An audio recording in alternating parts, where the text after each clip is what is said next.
Project Pi Network yang tengah booming Indonesia saat ini telah dianggap sebagai investasi legal di Indonesia oleh Satgas Waspada Investasi atau SWI. Dilansir dari kompas.com, Satuan Waspada Investasi kembali mengumumkan 13 entitas yang melakukan penawaran investasi tanpa izin alias ilegal pada Agustus 2022 lalu. Entitas tersebut berpotensi merugikan masyarakat Indonesia. Menurut Ketua Satgas Waspada Investasi, SWI bertindak cepat mencari dan kemudian memblokir entitas investasi ilegal dan pinjol ilegal yang informasinya mereka dapat dari data crawling melalui Big Data Center aplikasi Waspada Investasi. Adapun 13 entitas yang melakukan penawaran investasi tanpa izin dan telah dihentikan oleh SWI terdiri dari 4 entitas melakukan money game, 3 entitas melakukan kegiatan perdagangan aset kripto tanpa izin, 2 entitas melakukan penawaran investasi tanpa izin, 1 entitas melakukan securities crowdfunding tanpa izin, dan 3 entitas melakukan hal lainnya. Dari ke-13 entitas tersebut, Pi Network termasuk di dalamnya.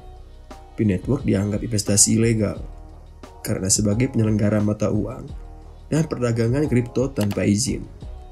Sekarang kita bahas, apa yang sebenarnya berpotensi merugikan masyarakat Indonesia dari Pi Network ini?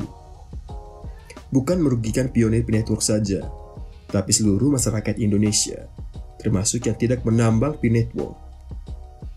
Yang pertama, Pi Network tidak mendatangkan manfaat finansial bagi masyarakat Indonesia. Kamu pikir Butterpea dengan standar pisang atau Butterpea dengan mobil dapat mendatangkan manfaat finansial bagi masyarakat yang tidak memiliki koin Pi? Tidak mendatangkan manfaat finansial apapun bagi masyarakat sekitarnya. Kamu buat keripik pisang yang laris, atau kamu ekspor pisang ke luar negeri, tentu baru mendatangkan manfaat finansial bagi kamu dan masyarakat di sekitar kamu tinggal. Yang kedua, mengumpulkan data pengguna tanpa izin. Pi Network mengumpulkan informasi data pengguna melalui KYC. Seperti yang sudah kami bahas di video kami yang berjudul KYC Pi berbahaya, karena kita tinggal di Indonesia. Yang berhak mengumpulkan data pribadi pengguna lewat KYC ialah aplikasi yang telah diregulasi oleh Bapepti dan OJK. Pi Network mengumpulkan data pribadi pengguna di Indonesia tanpa izin pemerintah Indonesia. Itu ibarat ada perusahaan luar negeri menambang dan mengumpulkan emas di Indonesia tanpa meminta izin di pemerintah Indonesia. Bedanya, yang dikumpulkan oleh Pi Network ini ialah data pengguna. Yang ketiga, adanya aktivitas dari pionir Pi Network yang melawan regulasi Indonesia. Aktivitas barter koin Pi dengan mobil, lalu pisang, dan lain sebagainya, itu dianggap sebagai tindakan melawan hukum.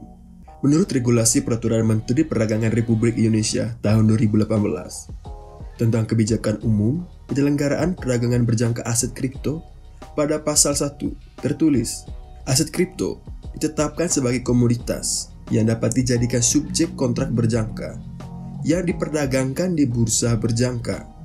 Jadi aset kripto itu hanya sebatas komoditas, sebagai aset investasi saja, bukan sebagai alat tukar atau mata uang atau alat jual beli. Dengan menjadikan Pi Network sebagai alat tukar, itu sama saja melawan mata uang rupiah, melawan regulasi, dan melawan pemerintah Indonesia. Dan ingat, pemerintah kita tidak suka dilawan. Itulah 3 alasan kenapa Pi Network diblokir di Indonesia. Semoga video ini bermanfaat. See you next video. Bye.